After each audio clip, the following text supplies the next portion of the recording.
de hoje. Com certeza. Nós vamos analisar um material fascinante sobre o que a terapia do esquema, que foi desenvolvida pelo psicólogo Jeffrey Young, chama de esquema de fracasso. A nossa missão aqui, com essa análise, é desvendar a mecânica por trás dessa autossabotagem. Sim, entendeu por quê, né? Isso! Porque tantas pessoas que são incrivelmente capazes carregam essa lente tão pesada. Essa crença quase esmagadora de que são incompetentes, ou de que estão sempre, de alguma forma, ficando para trás. Vamos analisar isso, porque a forma como a mente humana consegue pregar peças nela mesma é um negócio que me fascina absurdamente. E é fundamental a gente separar logo de cara o joio do trigo aqui.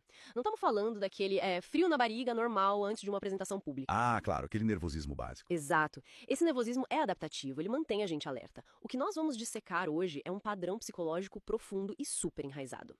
É tipo uma arquitetura mental que dita silenciosamente as escolhas de carreira, os relacionamentos e até a forma como a pessoa interpreta cada pequena interação do dia a dia dela. E compreender esse material é vital para quem está escutando a gente. Serve para mapear as nossas próprias barreiras ou até para finalmente entender o que paralisa aquele colega de trabalho que é brilhante, mas que nunca levanta a mão para um projeto novo, sabe? Com certeza. E para entender a complexidade dessa paralisação na vida adulta, a gente precisa fazer uma espécie de, digamos, arqueologia psicológica. Arqueologia. Gostei do termo. A gente precisa voltar para o momento em que essa estrutura de pensamento foi construída. O berço do esquema de fracasso, quase sempre mora lá atrás, na infância ou na adolescência. A pesquisa e o material clínico apontam para 5 cenários principais onde esse terreno é preparado, não é? E quando a gente olha para esses cenários, a empatia por quem carrega esse peso surge quase que na mesma hora. Sim, é imediato. O primeiro cenário clássico que o texto traz é aquele ambiente de críticas constantes ao desempenho. É a velha história da criança que chega em casa feliz da vida com uma nota 9 na prova de matemática.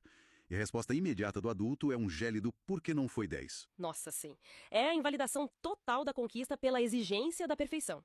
E logo do lado disso, o material cita o segundo cenário, que são as comparações negativas implacáveis. Aquelas comparações com irmãos, né? Isso acontece muito com irmãos ou ali dentro da sala de aula mesmo. Frases do tipo, por que você não consegue ser focado que nem o seu irmão mais velho?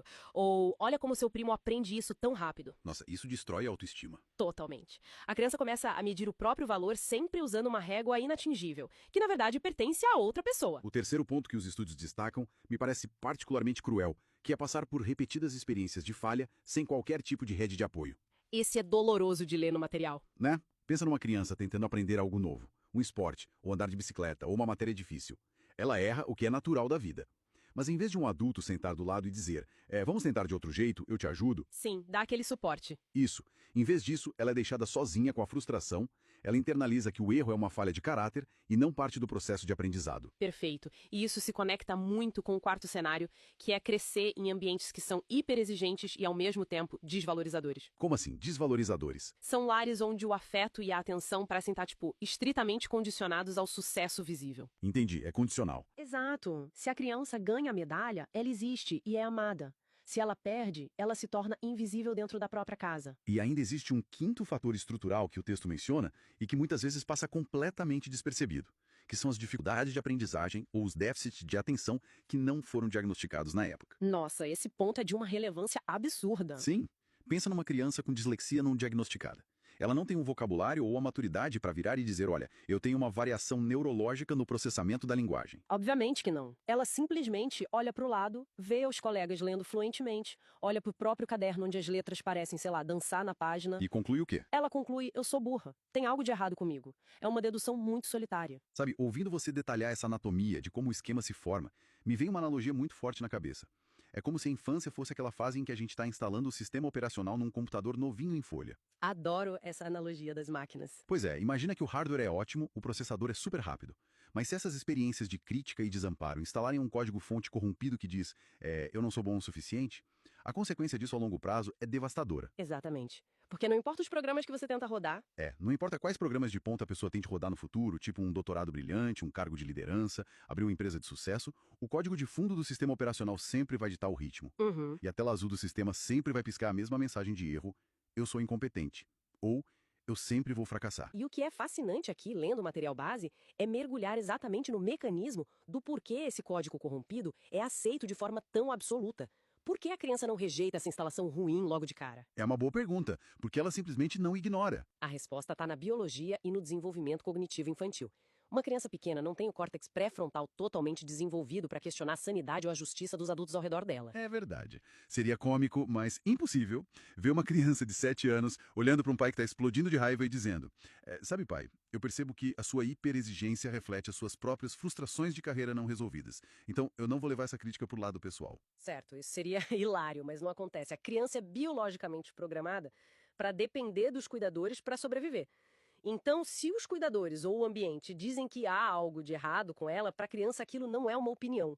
Aquilo é a gravidade. É uma lei da física. Vira um fato absoluto. Exato. O ambiente diz você não faz nada direito. E o processo de internalização transforma isso em eu sou a personificação da incapacidade. Deixa de ser uma força externa e passa a ser a espinha dorsal da identidade daquela pessoa. É um material denso, mas esclarece muito por que de ser tão difícil arrancar isso depois. O que nos leva a uma transição crucial na nossa análise de hoje. A infância acaba, né? A pessoa cresce, entra na faculdade, vai para o mercado de trabalho. Como esse código corrompido opera de forma invisível no dia a dia do adulto? Ele distorce tudo, operando como um filtro de realidade que é extremamente enviesado. Os sinais na vida adulta são muito evidentes quando a gente sabe o que procurar. A gente começa a ver um sentimento persistente de inadequação profissional ou acadêmica, um medo intenso de qualquer situação que envolva avaliação. É como se a pessoa estivesse constantemente na iminência de ser levada para um tribunal. Aquele medo de que, nossa, agora eles vão descobrir que eu não sei o que estou fazendo. Isso. E isso gera uma evitação magnética de desafios. A pessoa recusa promoções ou simplesmente não se inscreve em vagas para as quais ela é perfeitamente qualificada. Sem falar nas comparações constantes, né? Hoje em dia, o Instagram de um colega de trabalho vira uma tortura psicológica, gerando aquela sensação perpétua de estar sempre atrasado na linha do tempo da vida. E culmina numa autocrítica impiedosa. A forma como essa pessoa fala com ela mesma internamente, sabe? Depois de cometer um erro pequeno, é algo que ela jamais diria em voz alta nem pro pior inimigo. Aqui é que a coisa fica realmente interessante, e é o ponto que eu mais queria debater com você, com base nas nossas fontes, porque parece desafiar a mais pura lógica. Opa, manda ver. A gente já estabeleceu que essas pessoas muitas vezes possuem capacidades reais e comprovadas, elas têm resultados. Como o cérebro consegue realizar esse contorcionismo todo? Como é possível que alguém que, sei lá, entrega lucros enormes para a empresa, que escreve teses geniais, seja tão cega para o próprio talento? Como os prêmios e os elogios simplesmente não curam a pessoa? Essa pergunta é excelente porque toca no núcleo de como a mente humana processa informações dissonantes. A resposta, segundo a psicologia cognitiva que baseia o texto, está num mecanismo chamado viés de confirmação. Certo. Ele é amplificado por uma distorção cognitiva bem severa. A nossa mente simplesmente odeia o desconforto de estar errada sobre uma crença central, mesmo que essa crença seja terrível e dolorosa. Então, dá menos trabalho psicológico confirmar uma mentira que é familiar do que aceitar uma verdade desconhecida. É exatamente isso. É como se a lente do esquema tivesse trincada. Qualquer luz que passa por ela sai completamente distorcida. O cérebro dessa pessoa atua como uma frigideira de teflon para os elogios, sabe? O elogio bate e escorrega. E para crítica? Para crítica, o cérebro vira uma tira de velcro, gruda na hora.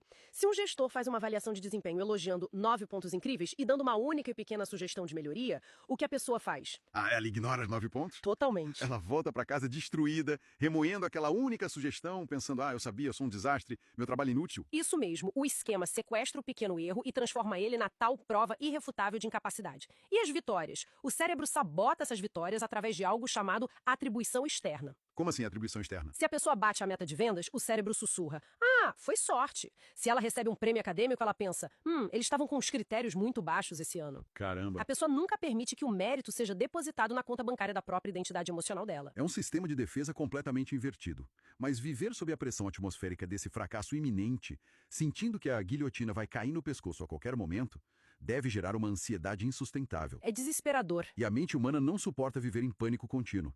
Ela desenvolve mecanismos para tentar sobreviver. O que nos leva diretamente ao que eu gosto de chamar de menu de sobrevivência. As formas de enfrentamento que o texto mapeia. Sim, a mente cria válvulas de escape.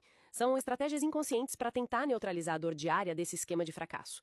E os dados clínicos que nós analisamos mapeiam 3 caminhos principais de enfrentamento. Vamos destrinchar cada um deles, porque eles moldam o comportamento de muita gente que está ao nosso redor todo dia. O primeiro caminho, de acordo com as fontes, é a evitação. A fuga. Isso. A lógica interna é sedutora de tão simples. Se eu nunca entrar na arena, eu nunca serei derrotado. Então, a pessoa simplesmente foge. Ela abandona a faculdade no último semestre, bem antes do TCC. Exato. Ela não envia o currículo para aquela vaga fantástica, ela recusa assumir a liderança de um projeto novo, o risco de fracassar é reduzido a zero, mas o preço que se paga é a estagnação completa da vida. É um preço muito alto.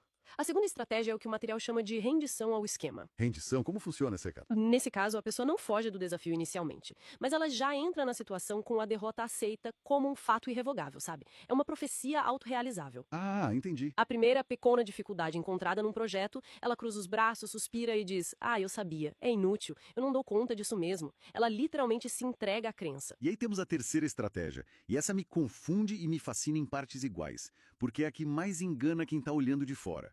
A compensação excessiva. Essa é muito comum no mundo corporativo. Demais. É a pessoa que trabalha 80 horas por semana. É a pessoa que desenvolve um perfeccionismo implacável e entrega resultados que beiram o absurdo.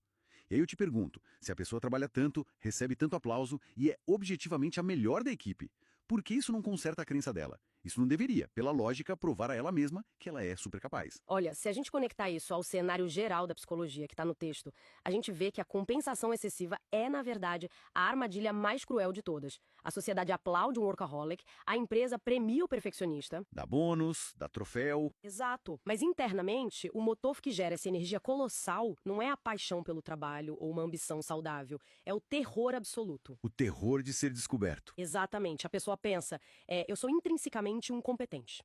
A única razão pela qual não fui demitido hoje é porque eu trabalhei 12 horas seguidas checando cada vírgula daquele relatório mais 5 vezes. Meu Deus. E ela pensa, no minuto em que eu relaxar e trabalhar apenas as 8 horas normais, que todo mundo trabalha, a minha verdadeira face de fraude vai aparecer. Então o sucesso nunca é atribuído à inteligência, é atribuído exclusivamente à exaustão física e mental. Uau! É como tentar encher um balde que não tem fundo, né? Para visualizar isso de uma forma bem concreta para quem está escutando, me ocorreu uma analogia do mundo real que ilustra perfeitamente esses 3 caminhos de enfrentamento. Manda a analogia. Pensa na estrutura da mente dessa pessoa, como sendo a sala de estar da casa dela. Só que existe um buraco enorme no teto dessa sala e está caindo uma tempestade lá fora. Uma goteira terrível, jorrando água sem parar. Esse buraco no teto é a crença central dolorosa de "eu sou incompetente". Uma imagem bem visceral. E como os 3 mecanismos de enfrentamento interagem com esse buraco no teto? Bom, a evitação seria a pessoa olhar para a água caindo, dar meia volta, trancar a porta da sala de estar e decidir viver espremida no corredor pelo resto da vida. Ela evita a sala, então ela não se molha. Mas ela perdeu o melhor cômodo da casa dela. Faz sentido. E a rendição? A rendição seria a pessoa entrar na sala, caminhar até o meio, sentar no sofá bem embaixo da goteira e simplesmente aceitar tomar chuva na cabeça, murmurando algo como a minha vida é assim mesmo, eu mereço essa tempestade. Nossa, Cristi. E a famosa compensação excessiva nessa analogia? Essa é a mais frenética de todas. A pessoa pega 25 baldes, bacias, panelas e começa a correr alucinadamente pela sala. Ela corre de um lado para o outro, esvaziando um balde após o outro na janela, secando o chão com toalhas, suando, ficando sem dormir por noites seguidas, tudo apenas para garantir que a água não estrague o tapete dela. Exausta. Sim, e quem olha pela janela de fora vê alguém extremamente ativo, eficiente e trabalhador. Mas percebe o detalhe dramático aqui?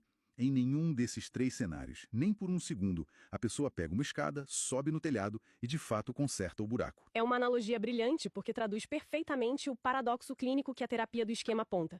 Essas 3 estratégias de sobrevivência, de trancar a sala, sentar na chuva ou correr com os baldes até a exaustão, elas funcionam no curtíssimo prazo.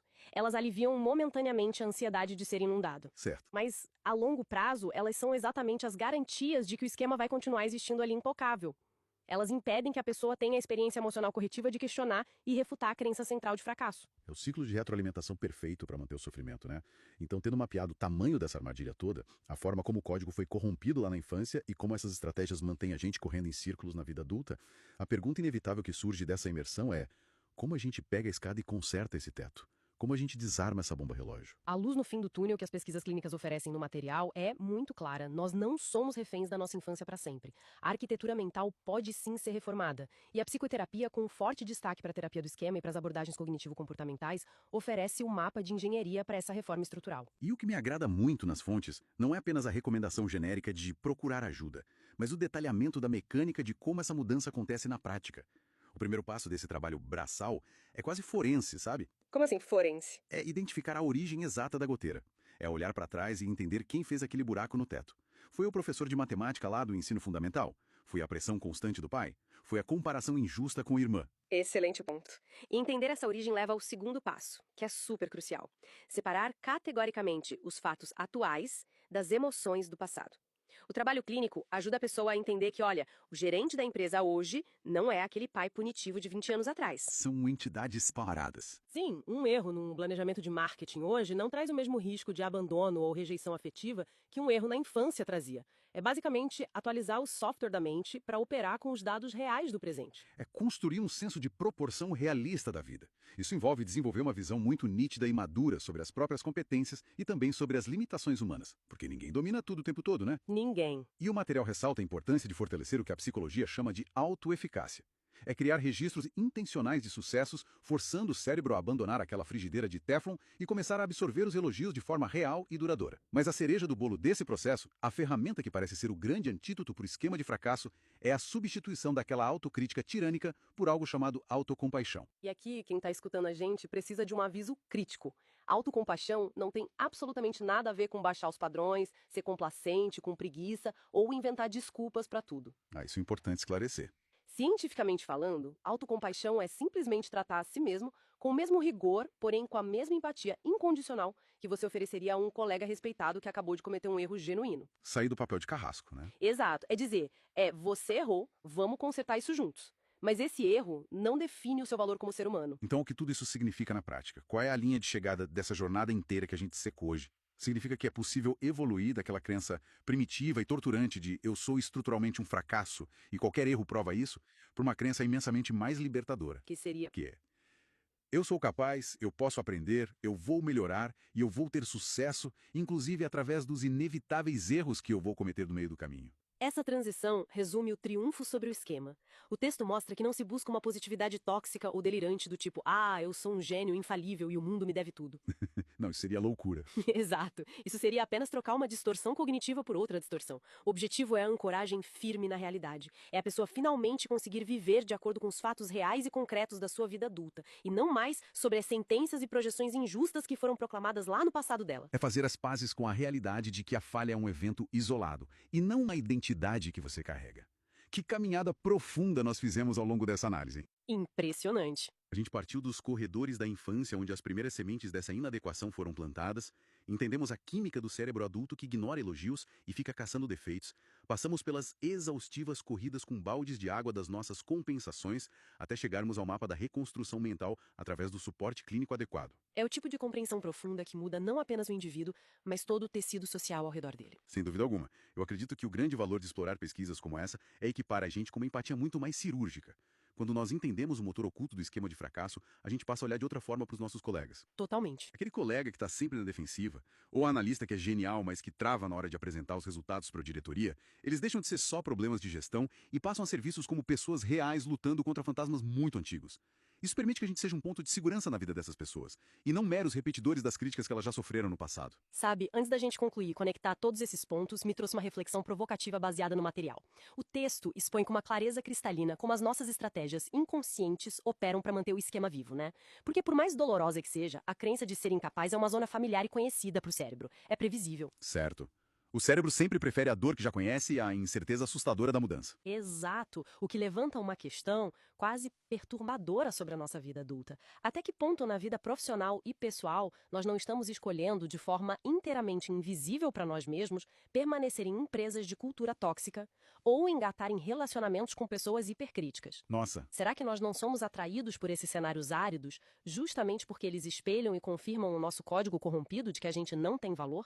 O ambiente tóxico acaba servindo tipo como um eco perfeito para a voz da nossa própria autossabotagem? Uau, isso explode a cabeça. Não é apenas como a gente reage ao ambiente em que está, mas a forma como a gente ativamente e secretamente busca ambientes que validem a nossa pior versão. O desconforto conhecido parece muito mais seguro do que assumir o risco gigantesco de prosperar, de ser valorizado e de ter que sustentar essa barra depois. É o auto-boicote levado ao extremo. Fica esse convite enorme à reflexão para todo mundo que nos escuta hoje. Quais são os ambientes, as rotinas ou até as relações afetivas que a gente está tolerando ou mesmo escolhendo ativamente e que estão servindo apenas como água para regar os nossos próprios esquemas de fracasso? É o tipo de pergunta super difícil, mas que pode ser o primeiro grande passo para derrubar a estrutura inteira desse esquema. Com certeza. O simples ato de fazer essa pergunta em voz alta já ilumina a sala, E faz a gente olhar para o buraco no teto de uma forma bem diferente. Nós esperamos que o mergulho profundo de hoje nas engrenagens da mente tenha trazido ferramentas valiosas e um pouco de clareza para essas dinâmicas complexas. Entender o nome do que nos assombra já é metade da batalha ganha. Com certeza. Quando os resultados forem bons e a equação interna do eu não mereço isso, ameaçar não fechar, vale lembrar o ruído na sua cabeça raramente é sobre a sua capacidade real, mas quase sempre sobre um código antigo que esqueceu de ser atualizado. Foi absolutamente fascinante compartilhar essa investigação hoje. Até a próxima exploração. Até a próxima, gente. E lembrem-se de sempre questionar a validade daquela velha voz crítica interior.